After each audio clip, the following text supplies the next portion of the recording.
গল্পের শুরুতে দেখা যায় এক হিজাব পরা মেয়ে বাজারে ঢুকছে। সেখানে মবা আয়ু নামের এক বৃদ্ধার দোকান রয়েছে, যেখানে ভেষজ ওষুধ ও জাদুটনা সম্পর্কিত জিনিস বিক্রি হয়। দোকানটি খুবই জনপ্রিয়, কারণ আয়ু নাকি মানুষের ইচ্ছা পূরণ করতে পারে। এই মহিলাটি বৃদ্ধ হলেও এত যুবতী কেন, তা গল্পটি দেখলেই বুঝতে পারবেন। সেই মেয়েটি একটি কাগজ দেয়, যেখানে লেখা ছিল লিমট্রিক। আয়ু একটু অবাক হয়, কারণ এই জাদুটি খুবই বিপজ্জনক এবং ঝুঁকিপূর্ণ। অনেকে শেষ পর্যন্ত ভয় পেয়ে পিছিয়ে যায়, কিন্তু এই মেয়ে সব ঝুঁকি নিতে রাজি হয়। এরপরে আয়ু রিচুয়াল শুরু করে। মেয়েটি যে ব্যক্তিকে বশ করতে চায় তার ছবি দেয়। আয়ু বুঝতে পারে এই ব্যক্তির মন আর এই মেয়ের দিকে নেই, তাই তাকে ফেরাতে হলে বড় ধরনের জাদু করতে হবে, যার খরচ অনেক বেশি। কিন্তু তাতে ওই মেয়েটির কোনো আপত্তি নেই, সে অনেক টাকা দেয়। তারপর আয়ু কীর্ত নামের একজনকে দিয়ে একটি মৃত ব্যক্তির কবর খোঁড়ায়, যে জীবিত অবস্থায় দুর্নীতিগ্রস্ত ছিল। সেই মৃতদেহের মুখে তাবিজ ও অন্তর্বাস ঢোকানো হয়, যা ছিল রিচুয়ালের অংশ। এরপর আয়ু এবং কিছু লোক মিলে এক অদ্ভুত নাচ শুরু করে। রিচুয়াল শেষে এক ছাগলের মাথাওয়ালা দানবের আবির্ভাব ঘটে।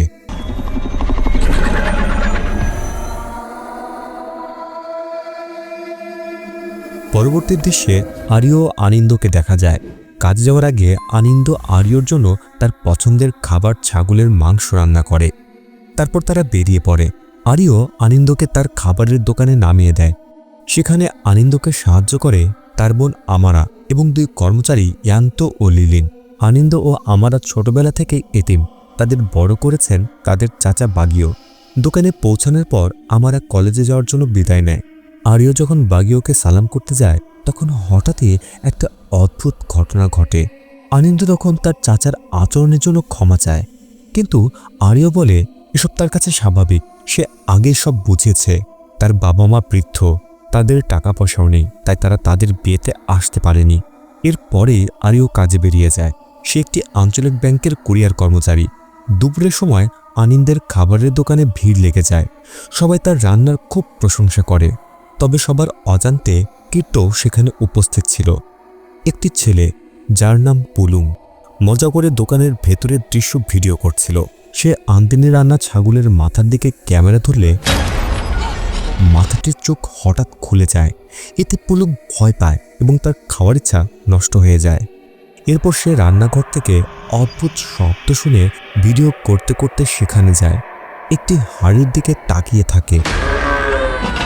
ঠিক তখনই ইয়ান্ত পেছন থেকে এসে পড়ে। পুলুং বলে ওখানে একটা ছাগলের মাথা আছে। ইয়ান্ত মজা করে বলে, এটা স্বাভাবিক, আমরা তো ছাগলের মাথাই বিক্রি করি। রাতে মবায়ুর পাঠানো একটি জিন বাড়ির ভেতরে প্রবেশ করে। সে সময় আনন্দ ঘুমানোর জন্য বিছানা গোছাচ্ছিল।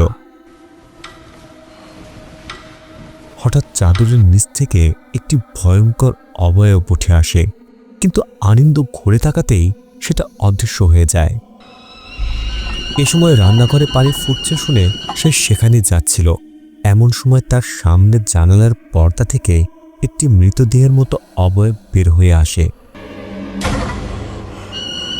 পেছন থেকে শব্দ আসতেই সে ঘুরে তাকায়, কিন্তু সামনে তাকাতেই দেখে সে অবয়বটি আর নেই। কিন্তু নিচে তাকাতেই দেখে সেখানে পড়ে আছে একটি লাশ।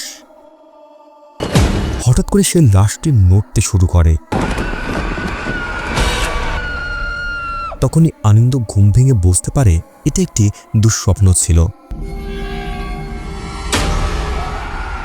ভাগ্য ভালো পাশে আরিও ছিল।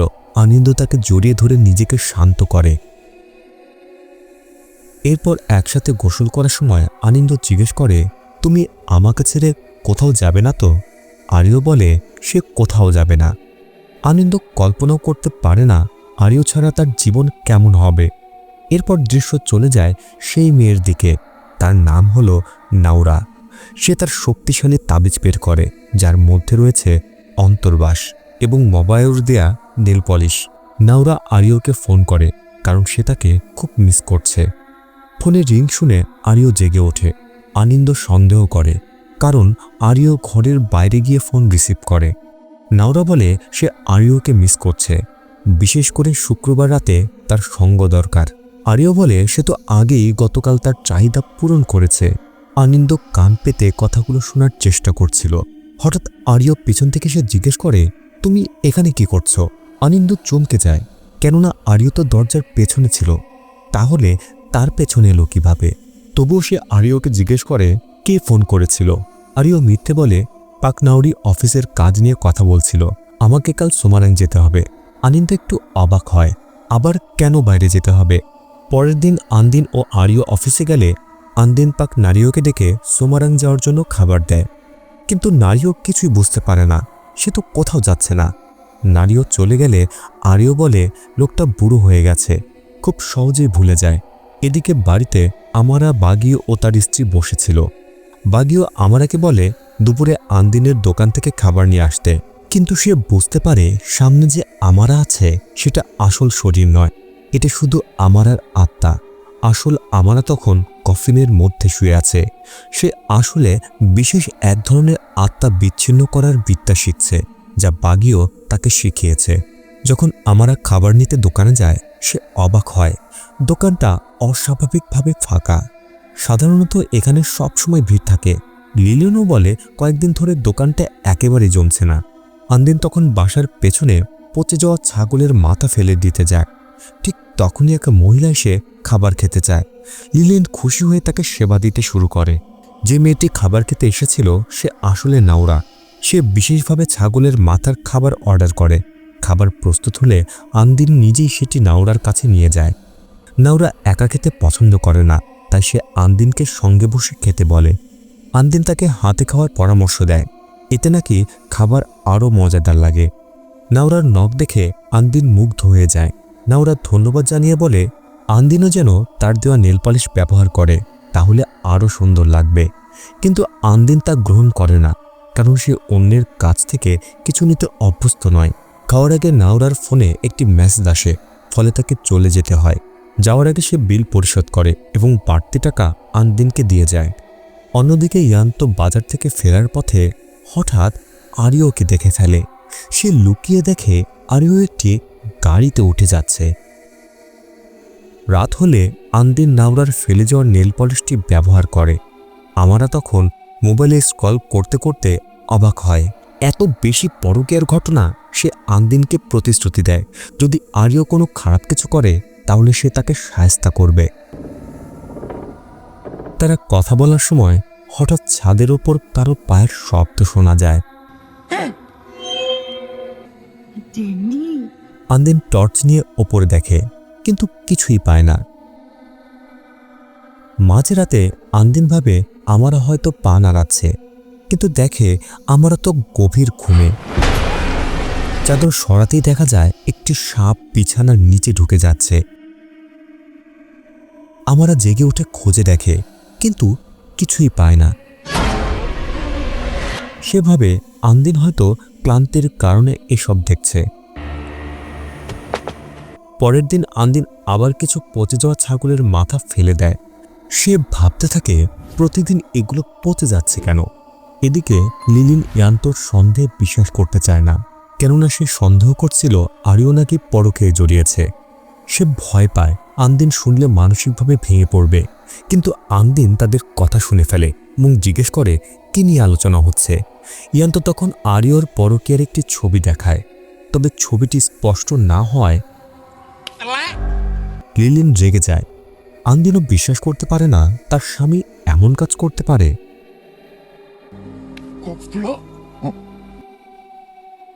রাতে কেউ দরজায় নক করে। আন্দিন ভাবে আরিও এসেছে, কিন্তু দরজা খুলে দেখে লিলিন, ইয়ান্ত, আমারা এবং চাচা বাগিও এসেছে তাকে একাকিত্ব থেকে সান্ত্বনা দিতে। তারা সবাই মিলে সাপ লুডু খেলা শুরু করে। খেলার ফাঁকে বাগিও দোয়া পড়া পানি ছিটিয়ে দেয়, যেন কোনো জাদুটনা বা অশুভ শক্তি আন্দিনকে ক্ষতি করতে না পারে। বাগিও অনুভব করে ছাদের ওপরে অশুভ কোনো শক্তি আছে, তাই সে আগুন নিয়ে ওপরে উঠে পরীক্ষা করতে থাকে। এমন সময় আগুনটি নিভে যায়, তবে আবার জ্বলে ওঠে। হঠাৎ বাগিও দেখে এক বিশাল ছাগলের মাথাওয়ালা দানব। সে ভয় পেয়ে ভুল করে দুর্বল ছাদে পা দেয়, ফলে তার কোমরে আঘাত লাগে। এই সময় আরিও তার তথাকথিত কাজের সফর থেকে বাড়ি ফিরে আসে। সবাই চলে যাওয়ার পর আন্দিন জিজ্ঞেস করে এতদিন সে কোথায় ছিল এবং কেন কোনো খবর দেয়নি। কিন্তু আরিও উল্টো বিরক্ত হয়ে যায়। সে বলে সে প্রত্যন্ত এলাকায় কাজ করছিল, যেখানে নেটওয়ার্ক পাওয়া যায় না। আন্দিন অবাক হয়, কারণ আরিও সাধারণত এমন গভীরভাবে কথা বলে না। এরপর আন্দিন আরিওর গোসলের জন্য গরম পানি প্রস্তুত করে, কিন্তু হঠাৎ সে শুনতে পায় আরিও বাথরুমে কারোর সাথে কথা বলছে। বাথরুম থেকে বের হলে আন্দিন জিজ্ঞেস করে কে ফোন করেছিল। আরিও বলে একজন কাস্টমার, কিন্তু আন্দিন বিশ্বাস করতে পারে না, কারণ সে শুনেছে আরিও খুবই আপনভাবে কথা বলছিল। সন্দেহ থাকা সত্ত্বেও আরিও কোনো গুরুত্ব না দিয়ে চলে যায় আন্দিনকে একা রেখে। বাথরুমে আন্দিন তার মুছে যাওয়া নেল পলিশ পরিষ্কার করার প্রস্তুতি নিচ্ছিল। তখনই দেখা যায় বাথরুমের ভেতরে রয়েছে একটি আত্মা, কিন্তু আন্দিন বুঝতেই পারে না। সে অজান্তেই নিজের হাতের কয়েকটি নখ তুলে ফেলে, আর তার পাশে থাকা আত্মাটি অনবরত তার দিকে তাকিয়েছিল। একটা সময় নখের যন্ত্রণা সে আর সহ্য করতে পারছিল না, তাই সে সেখান থেকে চলে যাচ্ছিল।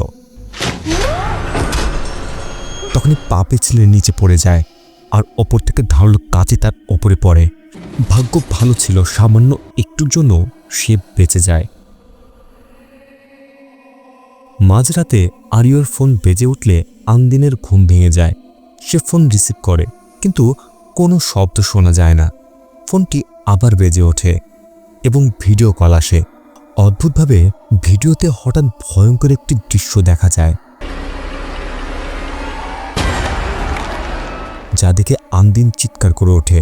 তার চিৎকারে আরিওর ঘুম ভেঙে যায়। সে ফোনটি ছিনিয়ে নিয়ে আন্দিনকে বকাঝকা করে, বলতে থাকে সে নাকি অসভ্য আচরণ করেছে। পরদিন সকালে আন্দিন আরিওর ব্যাগ থেকে কাপড় বের করছিল। হঠাৎ একটি নেল পলিশ তার জামার পকেট থেকে পড়ে যায়। আন্দিন গিয়ে আরিওকে জিজ্ঞেস করে এই নেল পলিশটা কার। আরিও বলে সে কিছুই জানে না। উল্টো সে আন্দিনকেই অদ্ভুত আচরণের জন্য দোষারোপ করে। ছাগল দেখে ভয় পাওয়া, নখ উঠে যাওয়া, ছাদের উপর মানুষের হাঁটার শব্দ শোনা, এসব নাকি আন্দিনের কল্পনা। কিন্তু আন্দিন জোর দিয়ে বলে এগুলো সে নিজের চোখে দেখেছে, সে পাগল নয়। এ নিয়ে তাদের মধ্যে ঝগড়া শুরু হয়। ঠিক তখনই দরজায় কেউ কড়া নাড়ে। দরজা খুলে দেখা যায় নাওরা এসেছে। আন্দিন জিজ্ঞেস করে আপনি এত দূর থেকে কেন এসেছেন? নাওরা বলে তার আর আরিওর মধ্যে অনেক দিনের সম্পর্ক আছে, তবে সে পরিষ্কার করে এটা ব্যবসায়িক সম্পর্ক। আরিওর সাহায্যে তার ব্যবসা অনেক উন্নতি করেছে। আগে তার ব্যবসা খারাপ ছিল, এখন ভালো চলছে। নাওরার চোখ পড়ে আন্দিনের হাতে থাকা নেল পলিশে। সেভাবে আন্দিনও এখন নেল পলিশ ব্যবহার শুরু করেছে। আন্দিন বলে আমি এটা কিনিনি। নাওরা মনে করে আরিওই হয়তো এটা কিনে দিয়েছে। সে আরিওর প্রশংসা করে, সে নাকি তার ক্লায়েন্টদের প্রতি খুব যত্নশীল, আর তার চেয়েও বেশি যত্ন করে তার স্ত্রীকে। নাওরা চলে যাওয়ার পর আন্দিন নিজেকে দোষী মনে করে এবং আরিওর কাছে ক্ষমা চায়। সে বলে ইদানিং গুজব শুনে তার মাথা এলোমেলো হয়ে গেছে। কিন্তু আরিও নিজেকে নির্দোষ দেখিয়ে চলে যায় আন্দিনকে একা রেখে। যাবার সময় পেছনে ফিরে তাকালে আরিও দেখে আন্দিনের মুখ বিকৃত হয়ে গেছে, যা দেখে তার স্ত্রীর প্রতি আকর্ষণ কমে যায়।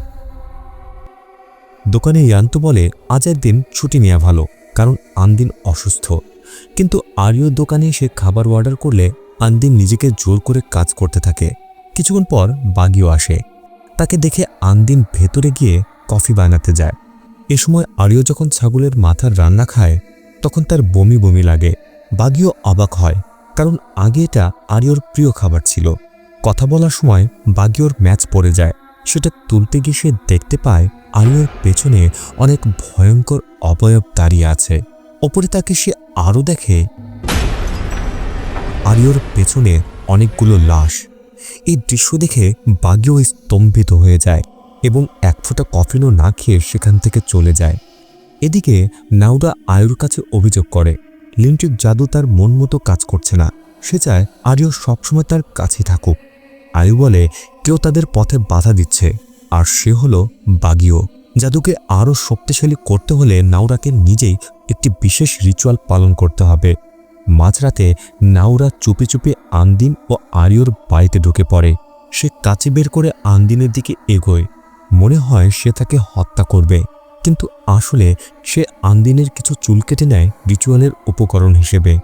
এরপর সে আন্দিনের অন্তর্বাস নিয়ে নেয়। সেদিন রাতেই নাওরা রিচুয়াল সম্পূর্ণ করে। রিচুয়াল শেষ হওয়ার পর আরিওকে যেন কিছু একটা ভর করেছে, আর সে বাড়ি ছেড়ে বেরিয়ে পড়ে। আন্দিন জেগে উঠে আরিওকে খুঁজতে থাকে। হঠাৎ সে দেখতে পায় ছাগলের মাথাওয়ালা এক শয়তান এবং কয়েকটি লাশ তাকে ঘিরে আছে। ভয় পেয়ে আন্দিন পড়ে যায়। জ্ঞান ফিরে পেলে সে নিজেকে দেখতে পায় কবরস্থানে। সে শয়তান আবার এসে তার গলা চেপে ধরে। ঠিক তখনই আন্দিন জেগে ওঠে। আসলে আগের রাতে সে পড়ে গিয়ে অজ্ঞান হয়ে গিয়েছিল। জ্ঞান ফিরে পাওয়ার পর সে আবার আরিওকে খুঁজতে থাকে, কিন্তু তখন আরিও ইতিমধ্যেই নাওরার কাছে চলে গেছে। আন্দিন অফিসে গিয়ে পাকনাওয়েরকে জিজ্ঞেস করে আরিও কোথায় আছে, কিন্তু সেই বৃদ্ধ কিছুই জানে না। এদিকে আমারও ও বাগিও আন্দিনের বাড়ি পরীক্ষা করতে যায়। খুঁজতে গিয়ে বাগিও বাড়ির এক কোনায় লুকোনো একটি কালো জাদুর তাবিজ খুঁজে পায়। অন্যদিকে মবায়ুকে দেখা যায় সে লিনটির জাদুকে আরও শক্তিশালী করার জন্য রিচুয়াল করছিল। বাগিও আমারাকে বলে সে যেন তার শরীর খেয়াল রাখে, কারণ সে মন্ত্রের মাধ্যমে তার আত্মাকে অন্য জগতে পাঠিয়ে দেখবে আসলে কি ঘটছে এখানে। কিন্তু একসময় আমারার মনোযোগ ভেঙে যায়, কারণ ছাদের ওপর পায়ের শব্দ শোনা যাচ্ছিল। ওপরে গিয়ে সে ভয় পেয়ে যায়, কারণ সেখানে একটি ছাগল আকৃতির শয়তান দেখতে পায়। এদিকে বাগিও আয়ুর পরিকল্পনা ভাঙার চেষ্টা করতে গিয়ে প্রায় কবরের মাটির নিচে চাপা পড়ে যাচ্ছিল। ভাগ্য ভালো, আমারা দ্রুত তাকে বাঁচিয়ে তোলে। এ সময় আমারা তাকে বলে সে ওপরে অদ্ভুত কিছু একটা দেখেছে। ওদিকে আয়ু অস্বাভাবিকভাবে হাসতে থাকে, আর এদিকে আমারা বাগিওকে ওপরে নিয়ে যায়, কিন্তু সেখানে গিয়ে তারা কিছুই দেখতে পায় না। তাই তারা ফিরে আসছিল। হঠাৎ আমারাকে শয়তান টেনে নিয়ে যেতে থাকে। বাগিও তখনই তাকে ধরে সেখান থেকে বাঁচিয়ে দ্রুত বাড়ি থেকে বেরিয়ে যায়। অন্যদিকে আন্দিন সোমারাঙে আরিওর অফিসে যায়, কিন্তু সেখানে জানানো হয় আরিও এখানে কাজ করে না। সে আসলে জাকার্তাতে পোস্টেড। আন্দিনরা রাস্তা হারিয়ে ফেলে। তারা গাড়ি থেকে নেমে রাস্তার খোঁজ করছিল। ইয়ান্তো আর লিলিন লক্ষ্য করে তারা এক অদ্ভুত জায়গায় চলে এসেছে। তারা বুঝতেই পারছিল না এখানে এলো কিভাবে। এই সময় লিলিন দেখে গাছে ঝুলছে একটি সাদা কাপড়, আর ওপরে তাকাতে দেখা যায় সেখানে দাঁড়িয়ে আছে একটি আত্মা। ভয়ে তারা দ্রুত সেখান থেকে বেরিয়ে যায়। যাবার সময় রাস্তার পাশে একটি খাবারের দোকান দেখে, যেটা দেখে তাদের কেমন যেন পরিচিত মনে হয়। আর তাই তারা সেই খাবারের দোকানের ভেতরে গিয়ে আরিওর ছবি দেখে জিজ্ঞাসা করতে থাকে।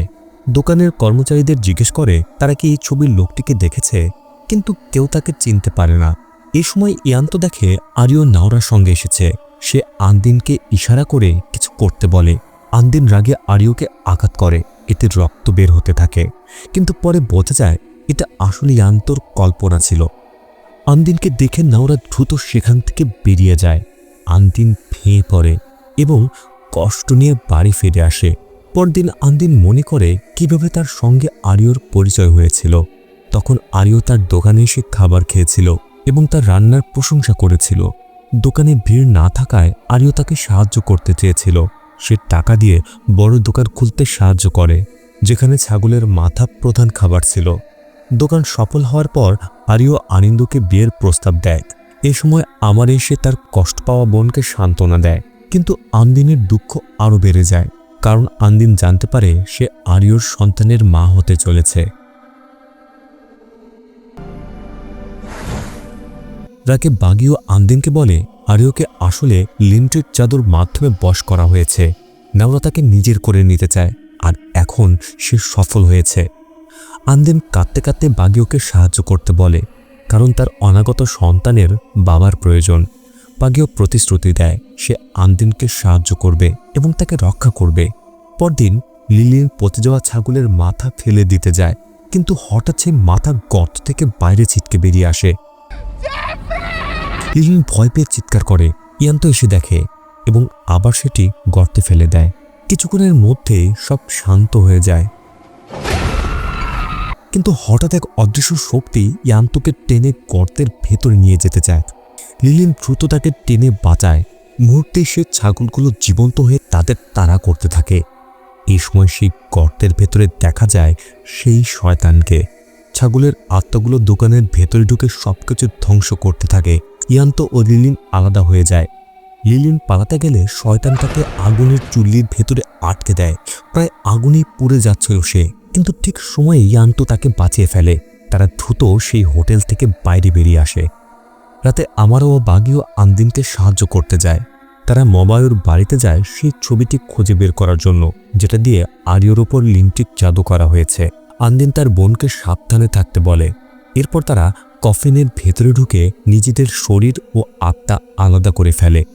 আমারা আয়ুর বাড়িতে গিয়ে গ্রাহক সেজে কথা বলতে থাকে। আয়ু অবাক হয়, এত সুন্দর ও তরুণী মেয়ে কেন এই ধরনের জাদু ব্যবহার করতে চায়। কিন্তু আমারা মিথ্যা বলে সে নাকি অন্যের স্বামীকে চায়। আয়ু ছবি চাইলে আমারা বলে সে ছবি আনতে ভুলে গেছে। এদিকে আমরা আয়ুকে ব্যস্ত রাখার সময় বাগিও চুপি চুপি খুঁজতে থাকে জাদুর তাবিজ কোথায় রাখা আছে। কিন্তু দুর্ভাগ্যবশত আয়ু তাদের পরিকল্পনা বুঝে ফেলে। সে আগেই সতর্ক করেছিল বাগিও তার সঙ্গে পারবে না। কোনো স্পর্শ ছাড়াই সে বাগিওকে ছুঁড়ে ফেলে দেয়। এদিকে বাস্তব জগতে তাদের শরীর বিপদে পড়ে, যা দেখে আন্দিন ভীষণ দুশ্চিন্তায় পড়ে যায়। আমার ছদ্মবেশও ধরা পড়ে। শেষ পর্যন্ত বাগিও মারা যায়। আমরা পালাতে সক্ষম হলেও কীর্ত তাকে তাড়া করে এবং শেষমেশ তাকেও হত্যা করে। বাস্তব জগতে বাগিওর শরীর থেকে রক্ত বের হতে থাকে আর তার স্ত্রী ও আন্দিন কান্নায় ভেঙে পড়ে। এভাবেই আন্দিন তার দুই প্রিয়জনকে হারায়। পরদিন তাদের দাফন করা হয়। আন্দিন নিজের বিয়ের ছবি ভেঙে ফেলে রাগে ও কষ্টে। যাওয়ার আগে বাগিও তাকে বলে গিয়েছিল কিভাবে এই জাদু থামানো যায়। এরপর আন্দিন, ইয়ান্ত ও লিলিন মিলে আয়ুর বাড়ির উদ্দেশ্যে রওনা হয় সোমারাঙে। সেখানে গিয়ে তারা দেখে আয়ু একটি গিরিখাতের ধারে দাঁড়িয়ে লাফ দেয়, কিন্তু নিচে গিয়ে কাউকেই খুঁজে পাওয়া যায় না। হঠাৎ আয়ু পেছন থেকে সে তাদের ধরে ফেলে এবং বেঁধে রাখে। আন্দিন জিজ্ঞেস করে কেন সে তার চাচা ও বোনকে হত্যা করেছে। আয়ু বলে অন্যের ব্যাপারে নাক গলানোর এটাই শাস্তি। এদিকে লিলিন চুপি চুপি আগুন দিয়ে দড়ি পুড়িয়ে দেয়। আয়ু কীর্তকে বলে তাদের মেরে ফেলতে, কিন্তু ঠিক তখনই তারা মুক্ত হয়ে যায়। আন্দিন পেছন থেকে আঘাত করে কীর্তকে অচেতন করে। আন্দিন ইয়ান্ত ও লিলিনকে বলে তার জন্য আরিওর ছবি খোঁজে, আর সে নিজেই নাওরার বাড়িতে যাবে। নাওরার বাড়ি খুব বিলাসবহুল। বাড়ির ভিতরে খুঁজতে খুঁজতে দেখতে পায় আরিও জীবন্ত লাশের মতো বসে আছে। হঠাৎ শব্দ শুনে আরিও অদৃশ্য হয়ে যায়। তারপর নিজের মাথা মেঝেতে আঘাত করতে থাকে। নাওরা এসে হাততালি দিলে সে থেমে যায়। আন্দিন নাওরাকে দোষ দেয় সে নিষ্ঠুর, কিন্তু নাওরা উল্টো আন্দিনকে দোষ দেয় সে নাকি আরিওকে ভালোবাসে না। নাওরা বলে সে সবকিছু দিয়েছে, সম্পদ, ব্যবসা, সবই তার নিজের। তর্ক বাড়তে থাকে।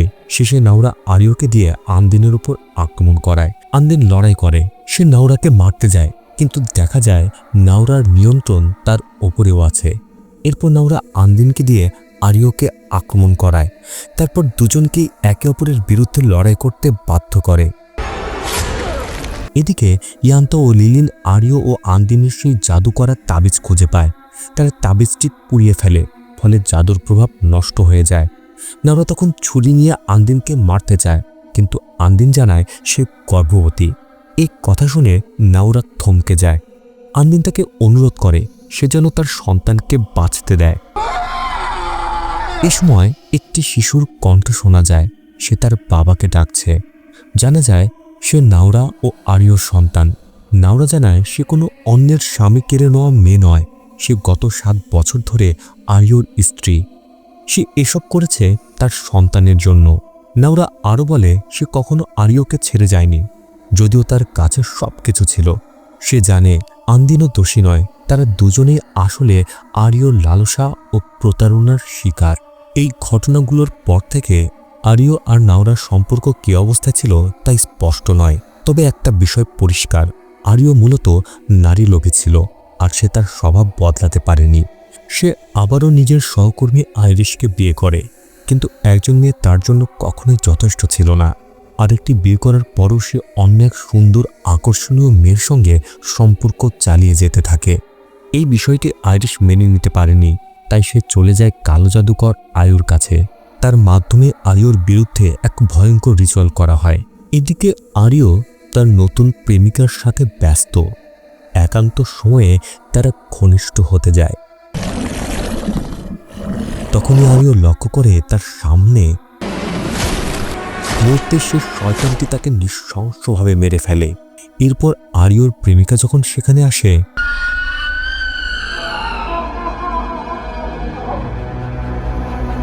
গল্পের একদম শেষে দেখা যায় আন্দিনের সুন্দর একটি সন্তান হয়েছে।